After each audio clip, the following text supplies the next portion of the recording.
Welcome to Sales Talk Tuesday. Every time I was watching this show the other day, and the guy was talking about, hey, this percentage of rapport, this percent of asking questions, this percent of handling objections. Let me tell you something, ladies and gentlemen. The bottom line is this: if you don't get your words right and you don't deliver it in the right way, that sale's never going to happen. So when they're saying that words are 7% of the sales call, something's wrong, and we're going to take a closer look at that.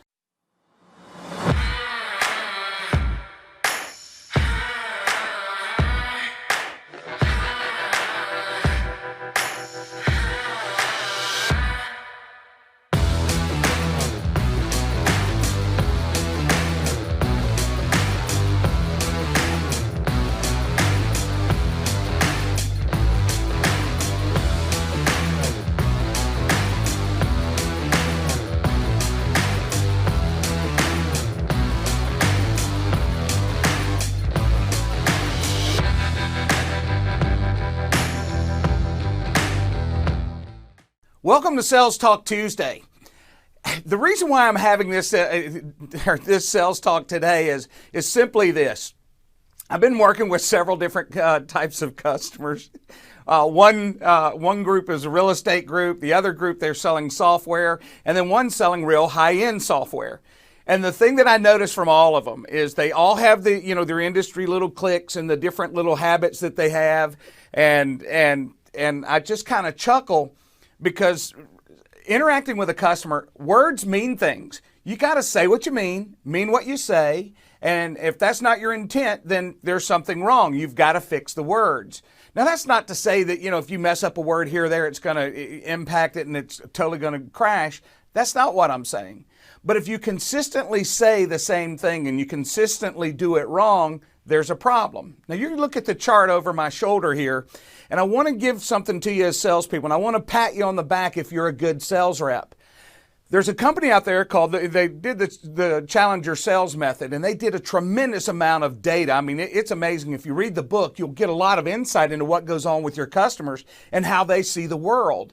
And a lot of people have taken that and tried to adapt their systems to it. And it's very good, except for one little key point, and I'm going to make it as we go through this. Absolutely nothing wrong with the Challenger sales process, nothing wrong with the data. But it was funny last night when I was talking with one of the realtors, and he's talking about, Byron, are you saying that you think the realtor makes that big of a difference? And I said, absolutely. Any salesperson, if they're good at what they do and they focus on their customer and they help them reach the goals that they're wanting to get to, absolutely the salesperson makes a difference. And that's exactly what Challenger found. So you'll see in the chart here, it says 53% is, and we're not talking small companies that they interviewed. They went through a ton of great salespeople. They did, they captured a lot of data, but they also talked to the customer. And so everybody thinks, I got to have a perfect brand. Everything's got to be perfect. You do have to have a good product because you got to be able to compete. But in the end, 50% of the time was the sales experience. In other words, what the salesperson did, how they interacted with the customer, how they controlled things. It's all about the rep themselves. But I want to hit on a key point that so many people took out of the Challenger data, including the person that we're going to see in just a moment, that they missed. And you'll look right there where it says rep offers unique, valuable perspectives on the market. You darn right, as a sales rep, you should. But what you're going to see in this presentation, and the thing that so many people grab onto, is and that's what prompted this, is this weekend, I'm sitting here, and I want to give you one note. He who talks the least learns the most. And that's what happened this weekend, is here I am, I'm a sales trainer. And the people around me didn't realize that's really what I did. I was there as a guest. So I'm listening to a conversation, and this particular individual sells high-end, she doesn't actually sell high-end software, but she works in their training department and coordinates the trainings and different things along that line. And it was just interesting listening to the conversation. And she rolled it right out that, hey, our reps, they do their research and do all this stuff on the internet, and then they come in with a unique proposition, something that the customer hasn't had. Well, I want to give you a hint, ladies and gentlemen. Are you a genius? Can you just rub a little bottle and find out if they have or they haven't done it? And I guess really what I want to say here is this. Don't ever take that risk. Design your questions. So let me give you a hint before you misconstrue what I'm saying.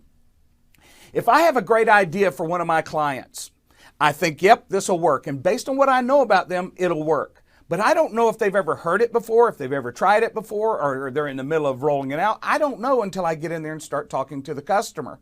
So the key to this is simple. Learn how to ask the right questions that will get you the information so you can determine if this unique idea that you have will help them.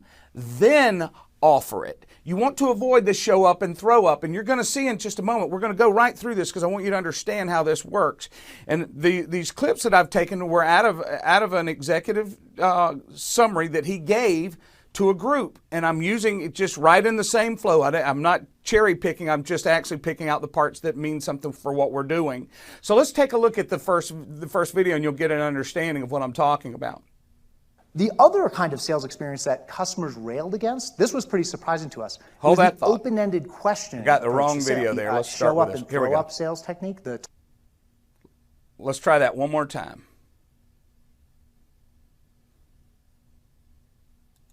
The show up and throw up sales technique. Okay, so when you're talking about the show up and throw up, that means you come in as a rep and you tell them all about your company. You tell them all these things. I mean, it's funny. One of my clients sent me his deck, PowerPoint, and there's 21 slides and 17 of them are about him. Let me tell you something. That customer could care less about you. So the show up and throw up method, you're wasting a lot of time, and it shows that you don't really care about the customer themselves. All right. Let's go to the next one. Let's see where we are. The other kind of sales experience that customers railed against, this was pretty surprising to us. It was the open-ended questioning approach to sales. Now think of what he just said. He's interviewed customers, and he's sitting here and he's saying, they said they're tired of the open-ended questions. And this is the key. I want you to pay attention to what happens in these next few videos. This is the key. The words that you use as you are speaking, that customer doesn't know what your intent is. That customer doesn't know where you're headed. They're listening to what you're saying. They're internalizing it.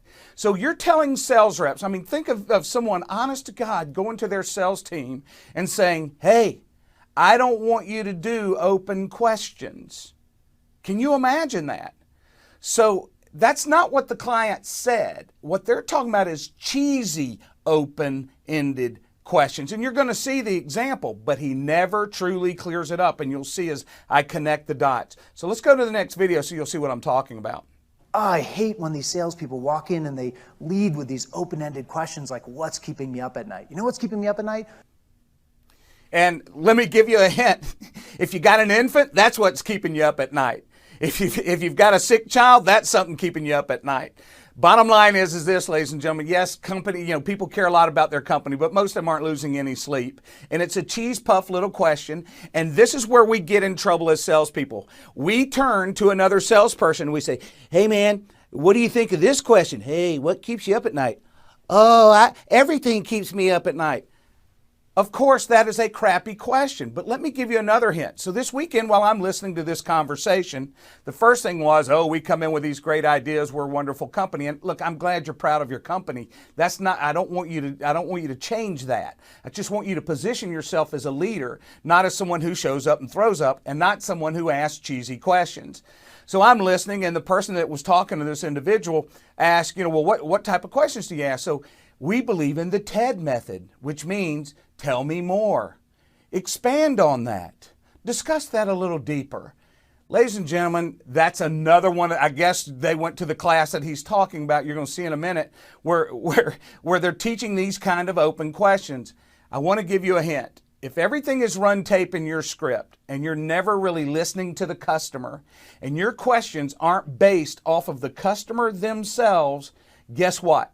You're wasting your time on any question. Now, let's take a look at the next step. You'll see what I'm referencing here. It's the way in which they're used. I understand that I'm not going to do business with any supplier who doesn't ask me lots of questions and really gets to know my organization. So there's the contradiction. So one minute he's telling you, oh, they hate the open questions. Then the next minute he's telling you what? That customer said, well, I'm not going to do any business with someone that doesn't learn more about me. Okay, sorry, pal. That's where everything broke down. At that moment, you got to say bad. The first time he should have said customers hate bad, cheap, cheesy, open questions, but they love open questions that focus on them, that give that customer a chance to talk. And everybody wants to sell to the problem. That's why you say, what's keeping me up at night? Ladies and gentlemen, a great salesperson can sell to anything. You simply need to do this. You develop a structure of information that you need, and when you're talking to that customer, if there is a problem, sure, handle it. Those are laydowns. We love those. But if they don't have a problem, your product could probably improve their current process. Today is the day that they released, or no, last week they released the iPhone 11 Pro. And I'm looking at it, and it's got 3 different cameras. Now think of it. That's going to change a lot of different people out there. They're going to be able to do videos. They can do a wide angle, telephoto, and ultimate wide or ultra wide, whatever it is. My point to that is they've created a new product. If you go in and show up and throw up, you're expecting that customer to see the value of what that can bring. And it's funny, when I was talking to my wife about it, she's like, what in the world do you need that for? And then I showed her and she goes, oh, that does make sense. That would help you do what you're doing. So the key is this: ask the right questions, let the customer educate you and tell you everything that you need to know so that you can tie the value back to the customer. This garbage of saying, hey, don't ask open questions, ladies and gentlemen, if you quiz them to death and they feel like they're at a prison, where were you on the night of this? How long were you there? Who was with you? Those aren't open questions. Those are closed, and you'll drive them crazy. Let's look at the last question here. So instead of asking me what's keeping me up at night, tell me what should be keeping me up at night. Let's start the conversation there. So listen to what he said. The first video that we had, if you would go back to video 1 and play it one more time. The show up and throw up sales technique. Okay, so there's your show up and throw up. Now do number 5, please. So instead of asking me what's keeping me up at night, tell me what should be keeping me up at night. Let's start the conversation there. So I want to define the difference between show up and throw up and tell you. And I'll make it pretty easy for you. If you go in and you tell a company to do something that they're already doing, they've already invested in, they've already got the process working, you're throwing up on them. If you go in there and you tell them something that they haven't done, woo, you rolled the dice and you were lucky.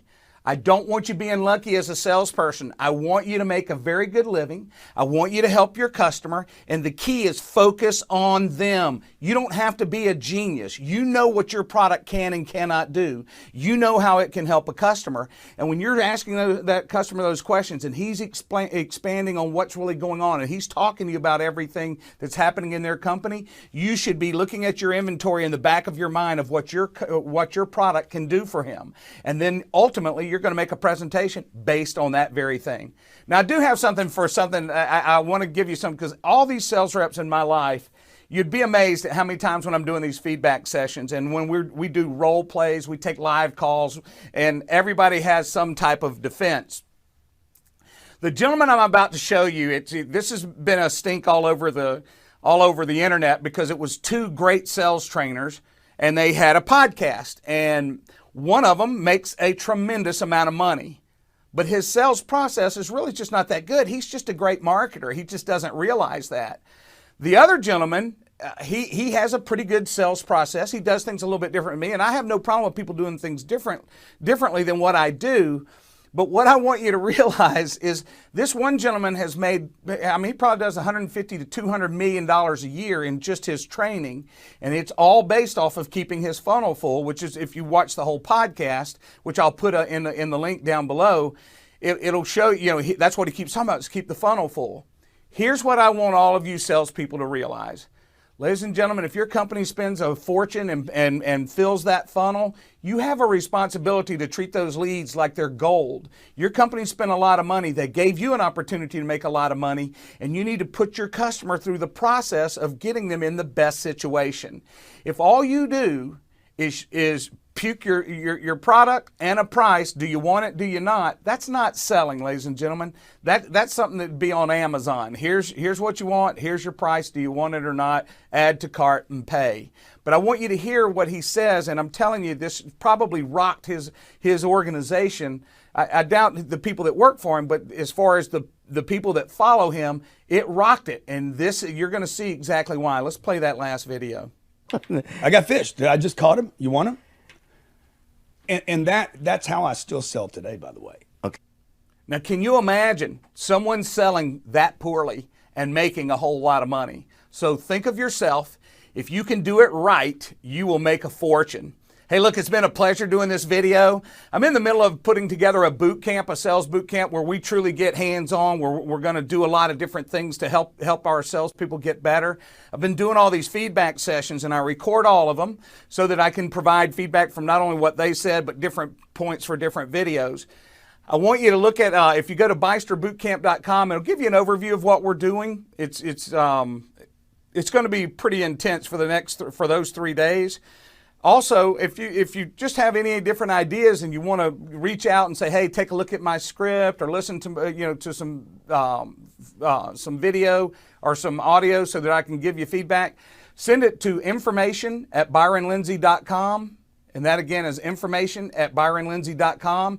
And then once I get it, I'll take a look at it. I won't correct your script fully, but I have no problem giving you some pointers and trying to help you out. Again, been a pleasure doing the video. Go to BysterBootCamp.com if you're interested in honing your sales skills and getting even better. It's been a pleasure doing it. You guys take care. Sell something.